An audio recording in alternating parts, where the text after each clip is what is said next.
Hi hello welcome to Vihari news.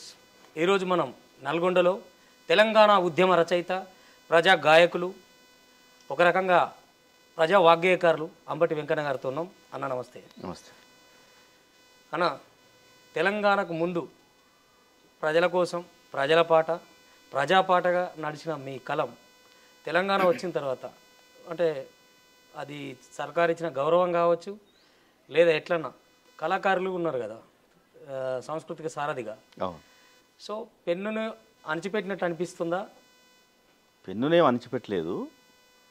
Telangana రాష్ట్రం అంటే ఎప్పుడైతే తెలంగాణ ఉద్యమం మొదలైందో ప్రధానంగా 2001లో టీఆర్ఎస్ పార్టీ స్థాపించిన తర్వాత 2014 వరకు ప్రతి పిలుపునందుకొని పనిచేసినాం. అంటే కేవలం పాటలు రాయడము, కవిత్వం రాయడమే కాకుండా ప్రత్యక్ష ఉద్యమంలో క్రియాశీలకంగా పనిచేసినాం. 14 ఏళ్ళు తెలంగాణ ఉద్యమంలో పనిచేసినాము. మాకు రాయాలనిపించిన పాట రాసినాము, పాడాలనిపించిన పాట పాడినాము, ప్రజాకవుల పాటలు పాడినాము. చాలా ఆ క్రమంలో అంతా తిరిగినాము. ఆ తర్వాత తెలంగాణ రాష్ట్రం వచ్చింది. 2014 జూన్ 2న రాష్ట్రం ఆవిర్భవించింది. కేసీఆర్ అప్పు చేసిండా తప్పు చేసిండా తెలియదు, కానీ కవులని కళాకారులను కాపాడుకున్నాడు.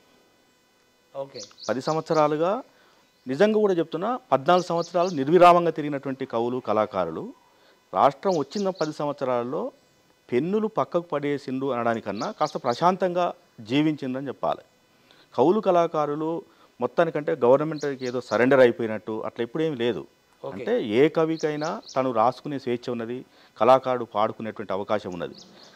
ప్రధానంగా ఏమైపోయిందంటే కవులు కళాకారుల వాళ్ళు ఎప్పుడైతే ఒక ప్రభుత్వ పక్షాన వీళ్ళు అంటే అక్కడ ఉన్నారో, అంటే మీ అంతకుముందు జర్నలిస్టులు అన్నట్టు, బయటి వాళ్ళు అన్నట్టు గడిలలో బంధించబడిందనో లేకుంటే ఇట్లా చాలా రకాల మాటలు వచ్చినాయి, మనందరం చూసినాం కూడా. అంటే పాట ఎప్పుడు బంధించబడదు. ఫస్ట్ ఆఫ్ ఆల్ మనం గుర్తించాల్సిన అవసరం ఏంటంటే, పాట బిచ్చెమెత్తుతున్నది, పాట అడక తింటున్నది, పాట బంధించబడుతున్నది, ఇవేవీ కాదు.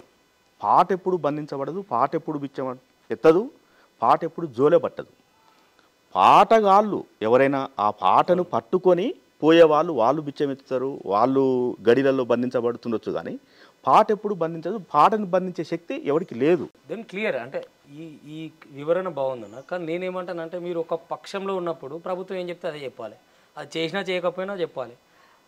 ఆ ఒక్క లోపాన్ని ఎత్తి చూపే పరిస్థితి ఉంటుంది కదా, దానికోసం అన్న తప్ప పాటని ఏదో పరాచకంగా మనం చేయాలన్నది ఒకటి.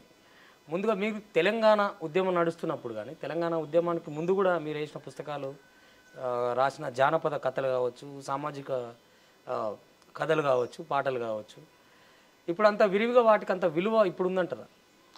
ఇప్పుడైనా ఒక ఉద్యమం ద్వారా వచ్చిన దానికి ఆ ఉద్యమంతో సంబంధం మాత్రమే ఉంటుంది. ఆ తర్వాత ఇప్పుడు అంటే ఏ సీజన్లో ఏం రావాలన్నా వస్తాయి అంతే. ఇక అవి దాని తర్వాత వాటికి అంతే సీజన్ లేదనా? అట్లేం లేదు. సీజన్ ఎందుకు లేదు? కవి రచయితకి ఎప్పుడైనా సీజనే ఉంటుంది. కాకుంటే ఆ తీవ్రమైనటువంటి పరిణామాలు లేవు కదా, అంటే అంత పెద్ద తీవ్రమైనటువంటి ఉద్యమాలు లేవు కాబట్టి కాస్త స్తబ్దుగా ఉన్నట్టు అనిపిస్తుంది.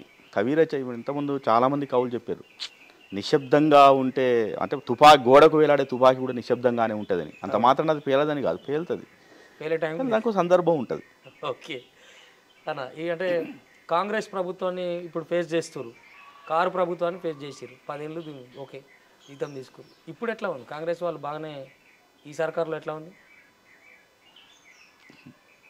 ఇప్పుడు సర్కారు మొదలైందే ఇప్పుడు, అంటే ఒక 3 నెలలు అయింది. అదే చెప్తున్నా, తెలంగాణ రాష్ట్రం ఆవిర్భవించిన తర్వాత 10 సంవత్సరాల్లో కవులు కళాకారులు అనేటువంటి వాళ్ళు కాస్త స్తబ్దుగా కనిపించినప్పటికీ ప్రశాంతంగా ఉన్నారు. కాంగ్రెస్ ప్రభుత్వం వచ్చిన తర్వాత చాలా రకాలైనటువంటి అంటే అనేక రకాల సమస్యలు ఫేస్ చేయాల్సి ఉంటుందేమో కవులు కళాకారులు. అసలు సారథి అనేటువంటి ఒక సంస్థ, ఆయన ప్రేమతో పెట్టుకున్నటువంటి సంస్థ, ఇది ఉంటుందో పోతుందో అనేటువంటి భయం కూడా చాలామందికి ఉండే. కాకుండా అట్లేం చేసినట్టే కవులు కళాకారులు అంటే ఈ రాష్ట్రం రావడానికి వీళ్ళ యొక్క పాత్ర చాలా క్రియాశీలకమైనది. అందులోటి అంత పేద వర్గాల నుంచి వచ్చినటువంటి వాళ్ళు, అంటే దళిత వర్గాల నుంచి, బీసీ వర్గాల నుంచి వచ్చినటువంటి వాళ్ళు ప్రధానంగా. కాబట్టి వీళ్ళ కొట్టడం ఎందుకని అనుకోవచ్చు, లేకుంటే పాట అవసరం ప్రభుత్వాలకు ఉంటుంది అనుకోవచ్చు. అట్లా కాబట్టి దాన్ని కొనసాగిస్తున్నారు. అందుకు కాంగ్రెస్ ప్రభుత్వానికి నిజంగా కూడా ధన్యవాదాలు చెప్పాల్సిందే. ప్రధానంగా అంటే తీవ్రంగా మీరు ఉద్యమించింది మటుకు నల్గొండలే కదా తెలంగాణ ఉద్యమం కోసం.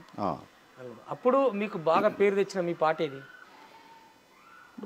చాలా పాటలు రాసినాం అప్పుడు. 2004లో ఏపూరి సోమన్న పాదయాత్ర కోసం అని చెప్పి ఆయన తిరుమలగిరి నుంచి ఒక పాదయాత్ర మొదలుపెట్టాడు.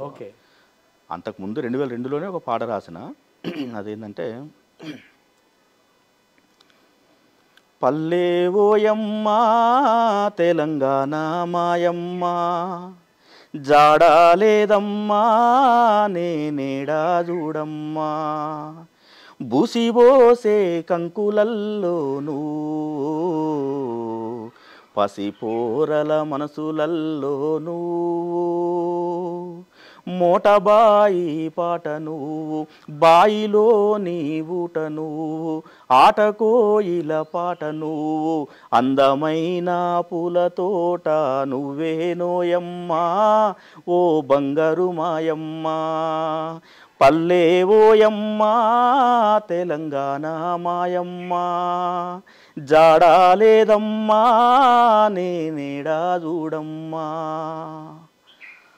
ఫస్ట్ రాస్తున్నటువంటి పాట, ఎందుకంటే అప్పటికి పల్లె కన్నీరు పాట వచ్చింది గోరటెంకనది. ఓకే, అప్పటిదాకా కవిత్వం రాస్తున్నా. అంటే ఈ తెలంగాణ ఉద్యమం అవట చిన్నగా కవుల సమావేశాలు ఈ సభలు ఇట్లా జరుగుతున్నటువంటి క్రమంలో ఈ కవిత్వం కన్నా కూడా పాట ఎక్కువ ప్రభావితం చేస్తుంది కదా సమాజాన్ని అనే ఒక ఆలోచనతో పాట వైపు వచ్చిన దానికి ప్రధాన కారణం గోరటెంకన పల్లె కన్నీరు పాట కానీ తర్వాత నందిని సిద్ధాడి రాసిన నాగేటి సాలల పాట కానీ అప్పటికే వచ్చినాయి. అవి చాలా అద్భుతమైనటువంటి పాటలు. తెలంగాణ అంటే బెల్లిలత చనిపోయిన తర్వాత జనసభ తర్వాత వచ్చినటువంటి ఒక పాట, దానికి పాటల క్యాసెట్ అప్పుడు ఇంకా సిడీలు కూడా రాలేదు, దాని పేరు ఏదో ఉంటుంది, ముక్క కరుణాకరు వీళ్ళందరూ రాసినటువంటి పాటలు. సప్పా సప్ప సుద్దా నీరు సౌటా పర్రెల సౌటుప్పాల సూరుల గన్న సూర్యాపేట ముచ్చాటైన మూసి ఉన్న ఢిల్లీల లొల్లి చేసిన గాని నీరు లేదు గీరు లేదు లొల్లి లొల్లి లొల్లి బుట్టే తెలంగాణ లొల్లి బుట్టే, ఇట్లాంటి పాట ఉంటుంది దాంట్లో. అదే క్యాసెట్లో నాగేటి సాలల్ల నా తెలంగాణ నా తెలంగాణ నవ్వేటి బతుకులు నా తెలంగాణ నా తెలంగాణ, ఆ తర్వాత గద్దరన్న అమ్మ తెలంగాణ, ఇట్లాంటి పాటలు వస్తున్న పరంపరలో పాట ప్రభావం ఎక్కువ ఉంటుంది తెలంగాణ ఉద్యమంలో. కాబట్టి పాట రా అని చెప్పి ఫస్ట్ ఆ పాట రాసిన. ఓకే, అంటే అంతకుముందు పాటలు రాయ వచన కవిత్వం రాసిన. ఓకే, ప్రధానంగా అంటే విప్లవ ఉద్యమం తర్వాత వచ్చిన దళిత ఉద్యమం. దళిత ఉద్యమం అంటే మ్యాక్సిమం అస్తిత్వ ఉద్యమాలే. దళిత ఉద్యమంలో అంటే ఏ కులానికి సంబంధించినటువంటి వాళ్ళు ఆ కులంలో ఉన్నటువంటి బాధలు చెప్తే అది ఎవరి అస్తిత్వాన్ని వాళ్ళు కోరుకుంటారు. ప్రధానంగా ఆ అస్తిత్వ ఉద్యమాల్లోంచి వచ్చిందే తెలంగాణ ఉద్యమం. అంటే తెలంగాణ కూడా తన అస్తిత్వాన్ని కోల్పోయింది, సమైక్య పాలన వల్ల తెలంగాణ తన అస్తిత్వాన్ని కోల్పోయింది. కాబట్టి అస్తిత్వాన్ని నిలబెట్టుకోవాలంటే తెలంగాణ ఉద్యమం రావాలి. సో అట్లా అనివార్యంగా తెలంగాణ ఉద్యమం వైపు కవిత్వం వచ్చింది, కథ వచ్చింది, పాట వచ్చింది. అట్లా ఆ పాటల్లో భాగంగా అంటే ఇప్పుడు ప్రస్తుతం అంటే ప్రభుత్వానికి రాయటం తప్ప వేరే పని ఉండదు కదా, ఏం రాస్తున్నట్టు మరి?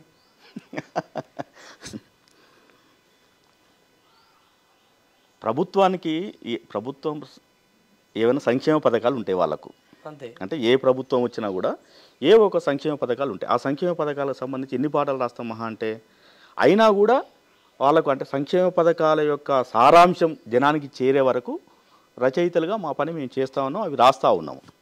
అది పక్కన పెడితే సమాజంలో ఎప్పుడైనా ఏదో ఒక సమస్య అయితే ఉంటుంది.